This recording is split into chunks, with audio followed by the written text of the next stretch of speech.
Hello everyone, कैसे हैं आप लोग। आज की इस वीडियो में मैं RailTel corporation of India limited company के चार्ट के बारे में डिस्कस करने जा रहा हूं। देखिए, यहाँ पर मैंने जो चार्ट ओपन किया हुआ है ये डे का चार्ट है। इस डे के चार्ट में यहाँ पर आपको एक हल्की सी ग्रीन कलर की डोजी कैंडल जो बनती हुई नजर आ रही है। ये 11 अप्रैल की कैंडल है और 11 अप्रैल के दिन इस स्टॉक के अंदर अराउंड जो 3% की तेजी देखने को मिली हुई है। अगर हम इस कैंडल के ओपनिंग प्राइस के बारे में बात करें तो इसका ओपनिंग प्राइस है 292 रुपीज़। हाई लगाया है स्टॉक ने 295.10 का। लो है 288.15 का और क्लोजिंग हुई है 292.30 की। एक चीज़ यहाँ पर आप देखिए, डोजी कैंडल क्यों बनी हुई है, क्योंकि यहाँ पर जो ओपनिंग प्राइस है और जो क्लोजिंग प्राइस है वो पास पास हैं, जिसकी वजह से यहाँ पर एक डोजी कैंडल बनती हुई नजर आई है। अगर हम वॉल्यूम के बारे में बात करें कि 11 अप्रैल को कितना वॉल्यूम देखने को मिला हुआ है, देखिए 11 अप्रैल को 1.09 मिलियन वॉल्यूम देखने को मिला हुआ है। अगर हम प्रीवियस डे के वॉल्यूम के साथ कंपेयर करेंगे तो प्रीवियस डे के दिन ज़्यादा वॉल्यूम देखने को मिला हुआ है, लेकिन जो है सेलिंग प्रेशर ज़्यादा देखने को मिला हुआ है। यानी कि 11 अप्रैल को जो है वॉल्यूम कम है, लेकिन बाइंग प्रेशर यहाँ पर ज़्यादा देखने को मिला हुआ है, जो कि इसके लिए का एक पॉजिटिव पॉइंट है। यहाँ पर बात कर लेते हैं 50 डेज एसएमए के बारे में। देखिए, यहाँ पर जो 50 डेज एसएमए निकल कर आया है वो है 313 रुपये 19 पैसे। अगर हम 100 एसएमए के बारे में बात करें, यानी कि सिंपल मूविंग एवरेज के बारे में बात की जाए, तो 358.66 देखने को मिल रहा है। और अगर हम जो है 200 एसएमए के बारे में बात की जाए तो यहाँ पर 411 रुपये 7 पैसे देखने को मिला हुआ है। इसका मतलब कि जो स्टॉक का जो अभी का करंट प्राइस है, अपने जो है 50 की बात की जाए या 100 एसएमए की बात की जाए या 200 एसएमए के नीचे ट्रेड कर रहा है, जो कि इसके लिए एक हल्का सा निगेटिव पॉइंट है। यहाँ पर आपको जो ये लाइन नज़र आ रही है 50 है, ये आपका जो 100 है, ये लाइन जो आपको 200 एसएमए की लाइन दिखाई दे रही है। यानी कि स्टॉक का जो अभी का करंट प्राइस है अपने 50, 100 और 200 एसएमए के नीचे ट्रेड कर रहा है। बात कर लेते हैं 52 वीक हाई के बारे में। देखिए, इस शेयर का जो 52 वीक हाई देखने को मिल रहा है वो है 617 रुपये 80 पैसे है। 52 वीक लो के बारे में बात करें तो वो है 265 रुपये 50 पैसे। इसका मतलब कि अभी जो स्टॉक का जो प्राइस है अपने जो है 52 वीक लो के ऊपर ट्रेड कर रहा है, जो कि इसके लिए एक पॉजिटिव पॉइंट है। एक बार मैं आपको इस चार्ट को जो है जूम करके दिखा देता हूँ, उसके बाद हम इसके सपोर्ट एंड रेजिस्टेंस के बारे में डिस्कस करेंगे। जैसे ही अगर मैं इस चार्ट को जो है जूम करके आपको दिखाता हूँ तो ये इस पॉइंट से अगर आप देखेंगे तो स्टॉक के अंदर एक अच्छी खासा यहाँ पर गिरावट देखने को मिल रही है। यहाँ पर देखिए, यहाँ पर एक हाई पॉइंट है इसका, जो इसका जो है 52 वीक हाई है 617 रुपये 80 पैसे।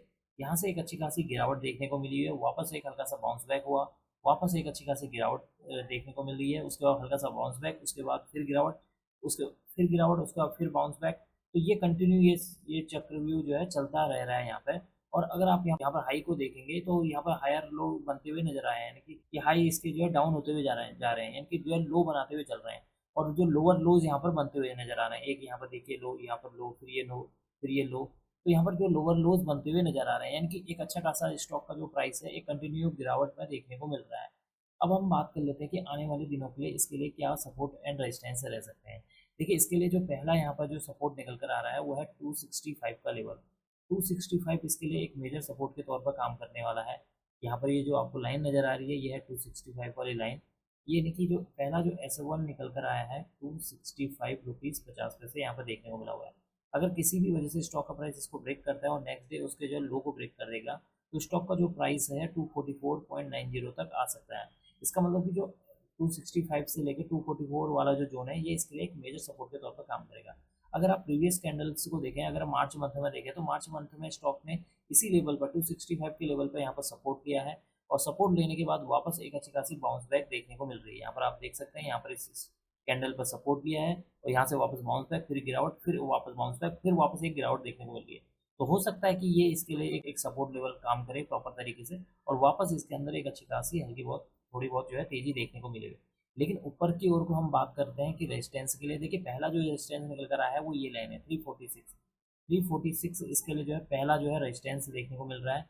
अगर स्टॉक का प्राइस किसी भी वजह से इसको ब्रेक भी कर देता है, ब्रेक करने के बाद अगर ऊपर की ओर को ट्रेड करता है, लेकिन जब तक स्टॉक का प्राइस अपने 446 रुपये 50 पैसे के लेवल को ब्रेक नहीं करेगा, ब्रेक करने के बाद कम से कम 2 से 3 दिन इसके ऊपर ट्रेड नहीं करेगा, तब तक इस स्टॉक के अंदर किसी भी तरह की तेजी आने की मुझे पॉसिबिलिटी नज़र नहीं आ रही है। अब मंडे के दिन में क्या हो सकता है, हमें ये देखना होगा कि ये जो डोजी टाइप में जो कैंडल बनी है, अगर स्टॉक का प्राइस अपने उस हाई को ब्रेक कर देता है, 15, ये जो कैंडल है इसका जो हाई है, यानी कि ये हाई है 295.10, अगर स्टॉक का प्राइस 295.10 को ब्रेक करने के बाद एटलीस्ट 15 से 30 मिनट अगर इसके ऊपर ट्रेड करता है, तब इस स्टॉक के अंदर एक बाइंग अपॉर्चुनिटी बन सकती है, वो भी इंट्राडे में। अगर जो है इसके हाई को ब्रेक नहीं करता है और नीचे की ओर को अगर अपने लो को ब्रेक करेगा तो इसके अंदर एक सेलिंग एंट्री बन सकती है। तो ये था चार्ट एनालिसिस। अब मैं इस वीडियो को यहीं पर एंड करूंगा। उम्मीद करता हूँ कि आपको यह वीडियो पसंद आई होगी। अगर आपको यह वीडियो पसंद आई तो please like share and subscribe करना ना भूलें। Thank you.